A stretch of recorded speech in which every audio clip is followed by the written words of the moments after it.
ফিলিস্তিনির স্বাধীনতাকামী সশস্ত্র গোষ্ঠী হামাস আরও ৩ জন ইসরায়েলি বন্দীকে মুক্তি দিয়েছে। বিনিময়ে আন্তর্জাতিক মধ্যস্থতায় হওয়া যুদ্ধবিরতি চুক্তি অনুযায়ী ইসরায়েল আরও ১৮৩ জন ফিলিস্তিনি বন্দীকে মুক্তি দিয়েছে। রোববার ৯ ফেব্রুয়ারি এক প্রতিবেদনে এই তথ্য জানিয়েছে সংবাদ মাধ্যম বিবিসি ও আল জাজিরা। গাজা থেকে মুক্তি পাওয়া ইসরায়েলি বন্দীরা হলেন এলি সারাবি, ওহাদ বেন আমি ও অর লেভি। তাদের শনিবার সকালে রেড ক্রসের কাছে হস্তান্তর করা হয়। পরে তারা ইসরায়েলে তাদের পরিবারের সাথে একত্রিত হন। অন্যদিকে ইসরায়েলি কারাগার থেকে মুক্তির পর ফিরে আসা ফিলিস্তিনিদের নিয়ে পশ্চিম তীরের রামাল্লায় উৎসব চলছে। তাদের প্রতিনিধিরা বলেছেন তাদের সবার স্বাস্থ্যসেবা প্রয়োজন, তবে এ বিষয়ে বিস্তারিত বা সুনির্দিষ্ট আর কিছু বলা হয়নি। গত ১৯ জানুয়ারি যুদ্ধবিরতি শুরু হওয়ার পর এ পর্যন্ত ২১ জন ইসরায়েলি বন্দী ও ৫৬৬ জন ফিলিস্তিনি বন্দী মুক্তি পেয়েছেন।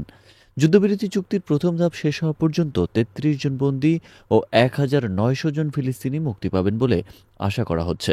ইসরায়েল অবশ্য জানিয়েছে ৩৩ জন বন্দীর মধ্যে ৮ জন মারা গেছে। শনিবার সারাবি, বেন আমি ও লেভিকে মধ্য গাজায় দের আল বালা এলাকায় রেড ক্রসের কাছে তুলে দেওয়া হয়।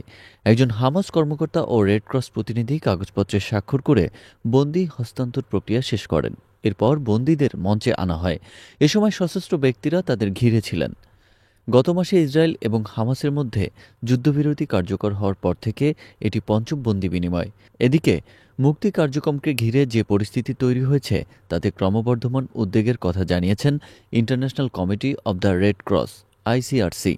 সংস্থাটি বলেছে, আমরা মধ্যস্থতাকারীসহ সব পক্ষের প্রতি অনুরোধ জানাচ্ছি যাতে করে সামনে মুক্তি দেওয়ার বিষয়টি মর্যাদাকর ও গোপনীয় হয়। পরে ইসরায়েল ১৮৩ জন ফিলিস্তিনি বন্দীকে মুক্তি দেয়। সর্বশেষ মুক্তিপ্রাপ্তদের মধ্যে ৭০ জন যাবজ্জীবন কিংবা দীর্ঘমেয়াদী কারাদণ্ডে দণ্ডিত ছিলেন, আর ১১১ জনকে গাজা যুদ্ধের সময় আটক করা হয়েছিল। বাকি ৭ জনকে তখনও পাঠানো হয়নি। ফিলিস্তিন প্রিজনার্স ক্লাব এএফপিকে জানিয়েছে, মুক্তিপ্রাপ্তদের মধ্যে ৭ জনকে রামাল্লার হাসপাতালে ভর্তি করা হয়েছে।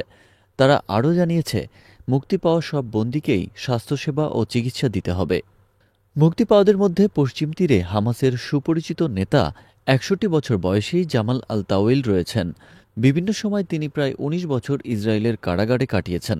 তার কন্যা বুশরা আল তাওয়েল গত জানুয়ারিতে মুক্তি পেয়েছেন। তাদের সাম্প্রতিককালে কোনো অভিযোগ ছাড়াই আটক করা হয়েছিল।